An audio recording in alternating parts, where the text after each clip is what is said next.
Hello दोस्तों, नमस्कार। कैसे हो आप सभी? आई होप सभी स्वस्थ होंगे, मस्त होंगे, ज़बरदस्त होंगे। I am introduce my self बादल बामने और आज हम डिस्कशन करने वाले हैं मध्य प्रदेश शिक्षक पात्रता परीक्षा वर्ग 1 2025 की बातें। ठीक है जी हाँ दोस्तों, आपने सही सुना है कि हो जाओ तैयार। कब तक नोटिफिकेशन, यानी कह सकते हैं कि कब तक नोटिफिकेशन। अक्षर व्यापम का जो कैलेंडर है उसने जारी किया है। ठीक है, और उस पर स्पष्ट रूप से मेंशन किया गया है कि जो नोटिफिकेशन है वो मैक्सिमम सितंबर अक्टूबर, मैक्सिमम ये मान के चले कि अक्टूबर तक आने के फुल चांसेस है अगर हम व्यापम के कैलेंडर के हिसाब से देखें तो। और एग्ज़ाम की हम बात करें तो ये मान के चले कैलेंडर के अनुसार अगर हम देखें तो दिसंबर तक होने के चांस है। ठीक है, तो आई होप सभी चीज़ों पर हम बात करेंगे। कौन सी एग्ज़ाम है, क्या एग्ज़ाम पैटर्न होता है, क्या सिलेबस होता है। ठीक है दोस्तों, तो वीडियो अच्छा लगा तो लाइक शेयर सब्सक्राइब जरूर करिएगा और अपने दोस्तों को भी शेयर जरूर करिएगा जो स्पेशल टीचिंग एग्ज़ाम एमपी वर्ग 1 की तैयारी कर रहे हैं। ठीक है दोस्तों, तो चलो शुरू करते हैं आज का वीडियो। क्या है एमपी वर्ग 1? ठीक है, जिस तरीके से ये पीएनजी लगाई गई है ठीक इसी तरीके से हमें भी अब हमारे जो किताबें हैं उनको खोल कर बैठ कर कंटिन्यूस पढ़ना है ताकि हम टीचर बन सकें। ठीक है, तो ये रहा दोस्तों व्यापम का परीक्षा कार्यक्रम कैलेंडर की बात करें 2025 का जो कैलेंडर है। ठीक है, इसमें स्पष्ट रूप से जो ये क्रमांक है संख्या क्रमांक 15। ठीक है, इसमें लिखा है कि उच्च माध्यमिक शिक्षक पात्रता परीक्षा, यानी वही वर्ग 1 एमपी टेट वर्ग 1 की बात करें। ठीक है, दिसंबर की ये 2025 में ये बताया जा रहा है कि संभावित परीक्षा माह, यानी एक संभावित तिथि इन्होंने डिक्लेयर कर रखी है कि दिसंबर 2025 में करा ली जाएंगे। ठीक है, बात करते हैं इसके आगे की डेट की, तो 15/10/2025 में क्या लिखा है? इसमें लिखा गया कि संबंधित विभागों द्वारा मांग पत्र सहित नियम पुस्तिका को अंतिम स्वरूप दिए जाने एवं ईएसबी को प्रेषित किए जाने की अंतिम तिथि, यानी ये कह रहे हैं कि जो मतलब नोटिफिकेशन मान के चलो अब तो कि अक्टूबर तक नोटिफिकेशन देने का प्लान है इनका और दिसंबर में ये एग्ज़ाम कंडक्ट कराने की बात करी। तो ठीक इसी हिसाब से हम तैयारी करेंगे। ठीक है, बात करते हैं आगे इसकी, तो फरवरी 2026, यानी ये बता रहा है कि संभावित परीक्षा परिणाम जारी करने का माह, तो भाई पता नहीं कब जारी करेंगे। ठीक है, व्यापम का काम तो आपको मालूम ही कितना लेट रिजल्ट देता है और नॉर्मलाइजेशन तो आपको पता है, पता नहीं अलग ही लेवल की बात है। ठीक है, तो बात करते हैं, ये रहा आपका नोटिफिकेशन। ठीक है, नोटिफिकेशन नहीं, ये कैलेंडर है, कैलेंडर के अनुसार हम अब देखते हैं कि इसका एग्ज़ाम पैटर्न क्या होता है, इसकी तैयारी कैसे की जाती है। ठीक है, तो नोटिफिकेशन की बात करें तो कैलेंडर के अनुसार अगर हम देखें तो संभावित तिथि अक्टूबर में दिखाई दे रही है। ठीक है, नोटिफिकेशन का इंतजार नहीं करना है अपन को, तो कंटिन्यू पढ़ाई करनी है, चाहे कोर्स के माध्यम से करें, सेल्फ स्टडी के माध्यम से करें, कंटिन्यूटी तैयारी करना है, जब भी जाके ये पेपर क्वालिफाई होगा। ठीक है, नोटिफिकेशन आना है तब आएगा। ठीक है, लेकिन अपनी जो तैयारी है उसको कंटिन्यू रखना है। ठीक है, एग्ज़ाम पैटर्न की बात करें, एग्ज़ाम की बात करें तो कैलेंडर के अनुसार अगर देखें तो संभावित तिथि दिसंबर में दिखाई दे रही है, लेकिन देखते हैं आने वाला समय ही बताएगा। ठीक है, लेकिन आपकी तैयारी जो है कंटिन्यू करते रहिए। एग्ज़ाम पैटर्न की बात करें तो इसका जो जनरल पार्ट, यानी जो जनरल पोर्शन होता है वो 30 नंबर का होता है, यानी 30 एमसीक्यूज आते हैं। इसके जो सब्जेक्ट की बात करें, सब्जेक्ट जैसे भूगोल हो गया, इकोनॉमिक्स हो गया, समाजशास्त्र हो गया, हिंदी हो गया, इंग्लिश हो गया, जो सब्जेक्ट वाला जो कॉलम 120 एमसीक्यूज आते हैं।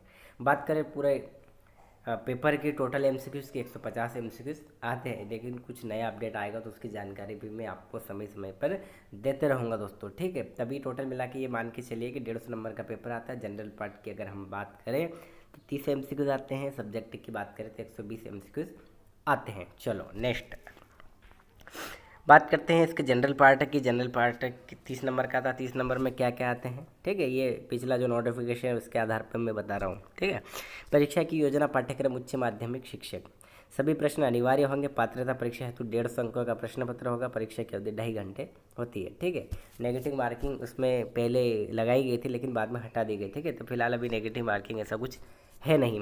बात करते हैं इसमें जनरल पार्ट में, तो सामान्य हिंदी 8 एमसीक्यूज 8 मार्क्स के आएंगे। सामान्य अंग्रेजी 5 मार्क्स के आएगी, 5 एमसीक्यू। ठीक है, सामान्य ज्ञान एवं समसामयिक घटना चक्र तार्किक अंकिक, यानी जीके जीएस वाला जो कॉलम है 7 नंबर का आएगा। ठीक है, शिक्षा शास्त्र यानी पेडागोजी 10 एमसीक्यू, यानी टोटल मिला के हो गया 30 एमसीक्यू। ठीक है, अब बात करते हैं सब्जेक्ट वाला कॉलम की। ठीक है, भाग ब 120 अंक का होगा एवं प्रश्न पत्र 120 बहुविकल्पीय प्रश्न पूछे जाएंगे।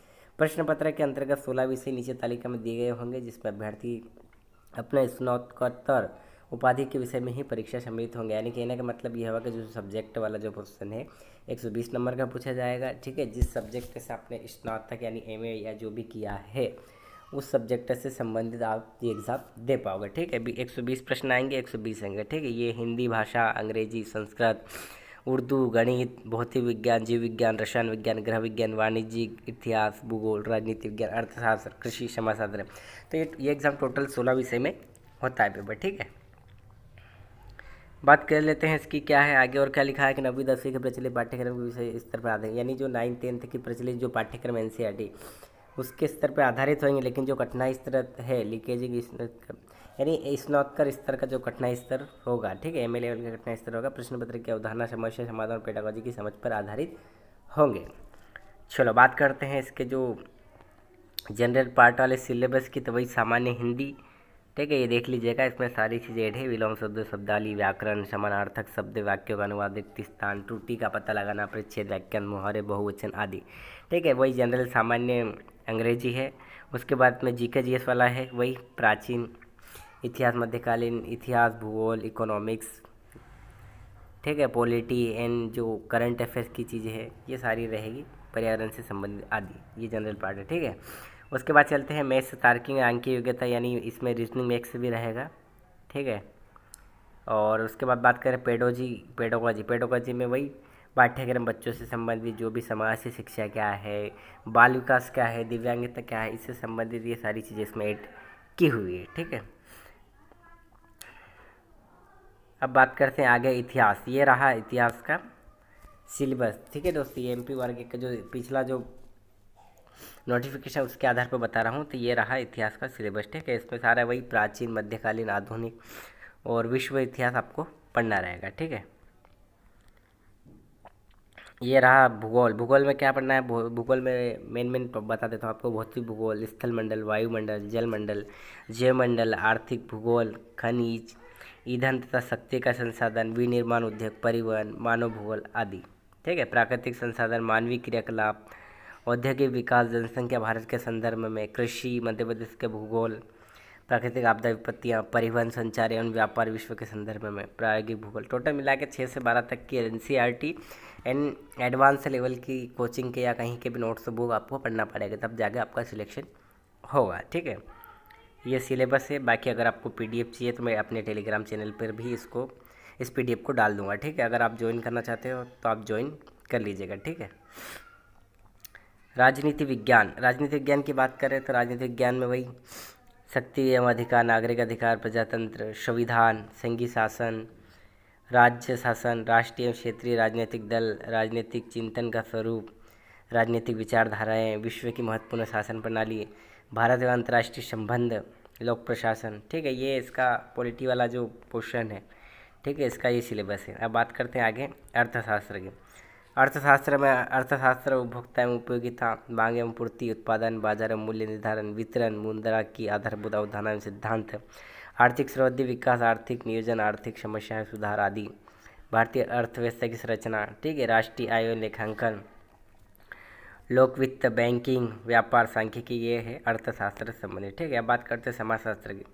समाजशास्त्र का परिचय, समाजशास्त्र सामाजिक परिवर्तन एवं सामाजिक प्रक्रियाएं, भारतीय समाज, धर्म, भारतीय समाज की संरचना, ग्रामीण नगरीय समाजशास्त्र, ग्रामीण नगरीय समाजशास्त्र, प्रयोजन, ग्रामीण नेतृत्व, नगरीय प्रयोजन, नगरीय विकास, जनजातीय समाज का समाजशास्त्र, अनुसूचित जाति, सामाजिक सांस्कृतिक परिचय, जनजातीय अर्थव्यवस्था, जनजाति की समस्याएं, जनजातीय समाज के विचार की योगदान, ठीक है, सामाजिक अनुसंधान विधि आदि ये संबंधित है, ठीक है दोस्तों। तो ये रहे सिलेबस, मैंने 4-5 जो भी सब्जेक्ट है इनके मैंने बता दिए। बाकी ऑलरेडी जो नोटिफिकेशन कैसे डाउनलोड करते एक मैं वीडियो बना दूंगा, ताकि जो भी साइंस है या एजी जो अलग सब्जेक्ट के जो बच्चे हैं जिनको भी अगर सिलेबस चाहिए तो मैं एक वीडियो स्पेशल आपके लिए बना दूंगा कि कहाँ से डाउनलोड करें और कैसे डाउनलोड करें। उससे आपको पता चल जाएगा कि पूरा सिलेबस क्या है, पैटर्न क्या होता है, ठीक है दोस्तों।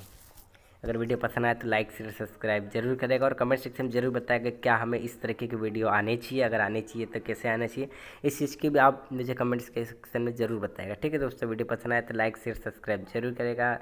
वीडियो देखने के लिए धन्यवाद। Thanks for watching.